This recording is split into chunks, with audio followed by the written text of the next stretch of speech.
Long ago, in the age when ancient gods ruled the world, there lived a mighty Sumerian king named Gilgamesh.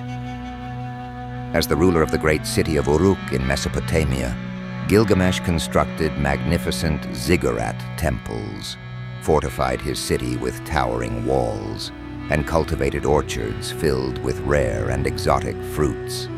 But Gilgamesh was no ordinary man. He was a demigod, the son of the priest king Lugalbanda and the goddess Ninsun. He stood taller than all others, with unmatched beauty and extraordinary physical strength. Yet despite his divine lineage and extended lifespan, Gilgamesh was not immortal.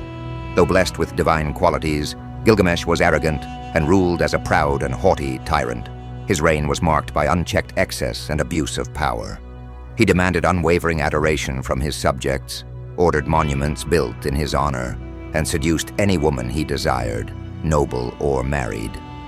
The people of Uruk grew weary of his cruelty and misconduct. Desperate for relief, they prayed fervently to the gods for salvation. Hearing their pleas, the powerful celestial god Anu took pity on the people of Uruk.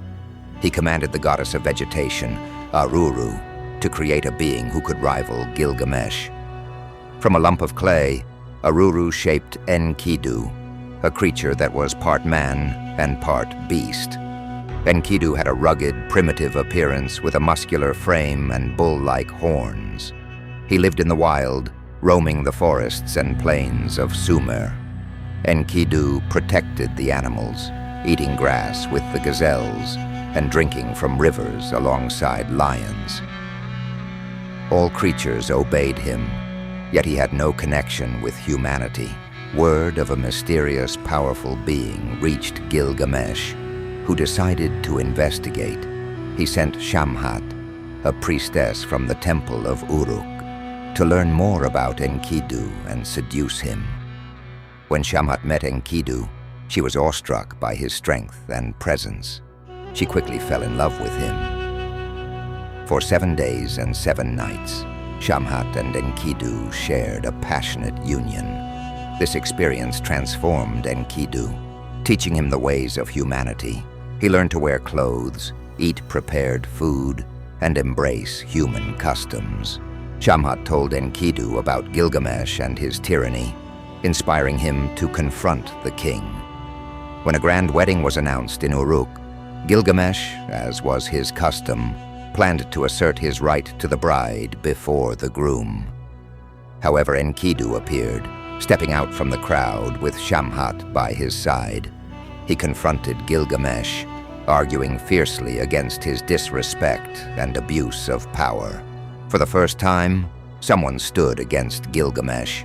Furious, the king resorted to violence. The two mighty figures clashed in an epic battle that shook the city.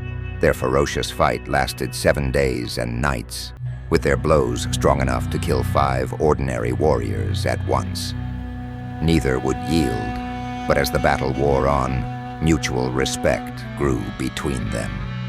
When Gilgamesh finally struck a decisive blow, he refrained from finishing Enkidu. Instead, he helped him to his feet. The two warriors embraced, marking the beginning of an unbreakable friendship. From that day forward, Gilgamesh ruled with greater fairness and compassion. Together, he and Enkidu embarked on countless adventures, exploring unknown lands and defeating formidable monsters. Yet a shadow loomed over their journey, the inevitability of death. To leave an enduring legacy, Gilgamesh proposed they face Humbaba, the fearsome guardian of the cedar forest. Despite Humbaba's terrifying reputation, Gilgamesh and Enkidu pressed on. When they finally encountered the demon, they were paralyzed with fear. Gathering courage, they attacked. Gilgamesh struck with his axe, and Enkidu delivered the fatal blow with his spear. Humbaba cursed them with his dying breath, foretelling that one of them would perish as punishment. Though victorious, their actions angered the gods. Back in Uruk, the goddess Ishtar, captivated by Gilgamesh's beauty, proposed he become her lover. Aware of her past lover's tragic fates, Gilgamesh rejected her advances. Enraged, Ishtar sought vengeance. She begged her father, Anu, to send the bull of heaven to destroy Uruk. The celestial bull wreaked havoc, causing famine and disasters. The people begged Gilgamesh and Enkidu to save them. Together, they fought the bull in a battle that shook Mesopotamia. When they triumphed, Gilgamesh insulted Ishtar by hurling a severed leg of the bull at her feet. Furious, the gods decreed punishment. They decided Enkidu, who had restrained the bull, must die. Enkidu fell gravely ill, and despite Gilgamesh's desperate efforts to save him, he died in agony. His death devastated Gilgamesh, filling him with fear of mortality. Driven by grief, he set out on a quest to discover the secret of immortality, seeking Utnapishtim, the man granted eternal life by the gods. After perilous journeys, Gilgamesh reached Utnapishtim, who revealed that immortality was a gift only for the gods. However, he told Gilgamesh about a miraculous plant that could rejuvenate its user.